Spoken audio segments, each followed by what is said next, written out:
Punjabi comics वाले हो ਅਸੀਂ ਜਨਾਬ ਹੁਣ ਮਾਮਡਨ ਝੀਲ ਕ੍ਰਾਸ ਕਰਕੇ ਤੇ ਪਰਲੇ ਪਾਸੇ ਫੈਸਲਾ ਇਹ ਕੀਤਾ ਕਿ ਚਾਹ ਜਿਹੜੀ ਹੈ ਨਾ ਉਹ ਪਰਲੇ ਪਾਸੇ ਬਣਾਵੀਏ। ਸਰ ਮੈਂ ਤਾਂ ਕਾਫੀ ਪੀਆਂ ਲਾਲੇ ਦੇ ਕਾਫੀ ਵਾਲਾ ਸਿਸਟਮ ਲੱਭ ਗਿਆ। ਉਹ ਟੋਕਰੀ ਅਸੀਂ ਆਪਣੀ ਚਾਹ ਲਈਏ ਭਾਈ ਜਾਨ ਤੁਸੀਂ ਸਿਲੰਡਰ ਚਾਓ ਠੀਕ ਹੈ ਕਸ਼ਤੀ ਦੇ ਵਿੱਚ ਬਵੋ ਜਲਦੀ ਕਰੋ ਯਾਰ। मैंने पहले बोतल ला के दो ता ओ यार एका फड़ ले देने मैं को नहीं पीनी चाह लेटन ना लाग पवें लाख चलो दिल कहता है चलो टुरो मेरा दिल कहता है चल उनसे मिल उस पार जाके चाय बना के ए भाई ना इस पार मिलनी है तो ना उस पार का चौक करके चलो चलो उसके हाथ में हो एक कप मेरे हाथ अला एक तेरे जैसी एक मेरे जैसी और जो पाँव है ना वो हो दरिया के अंदर ए तो भाई अपनो आप पत्ता होना किसे दे हाथ हाँ जी पंजाबी कॉमिक्स वाले ਅਸੀਂ ਹੁਣ ਝੀਲ ਦੀ ਦੂਸਰੀ ਸਾਈਡ ਤੇ ਆ ਗਏ ਆ ਮਾਸ਼ਾਅੱਲਾ। ਇੱਥੇ ਝੀਲ ਵਿੱਚ ਪੀਟੀਆਈ ਤੇ ਝੰਡੇ ਨਾ ਕਸ਼ਤੀਆਂ ਤੇ ਲਾਏ ਨੇ ਪਤਾ ਨਹੀਂ ਇਹਨਾਂ ਨੂੰ ਡਰ ਵੀ ਨਹੀਂ ਲੱਗਦਾ ਕਿ ਜੁਰਮ ਹੈ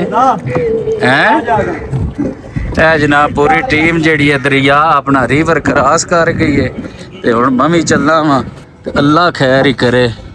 और मैंने भी रला लो वापस इधर ही आ जाओ भाई ठीक है हम आ जाएंगे आधे घंटे तक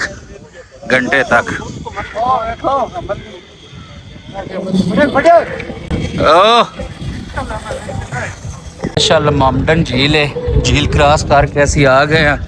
हुण इत्थे किसे सोहनी जी लोकेशन ते अपनी ठंडी छां विच बह के इंजॉय करांगे चाय पकावांगे माशाल्लाह। ओए उधर ना चलिए पहाड़ दे नेड़े की ख्याल है चटाई की करनी है I love you too sir I love you पूरा पता सेहत जनाब साडे जवानां नूं अपना लोकेशन ही को नहीं पसंद आउंदी पई पूरी इन्ना जड़ा ना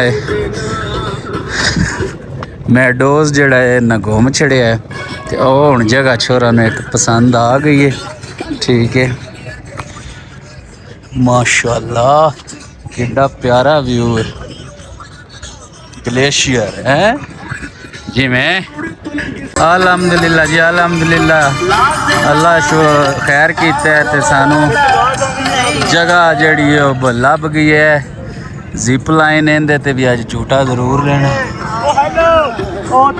चलो अगां चलिए ठीक है सर बस कर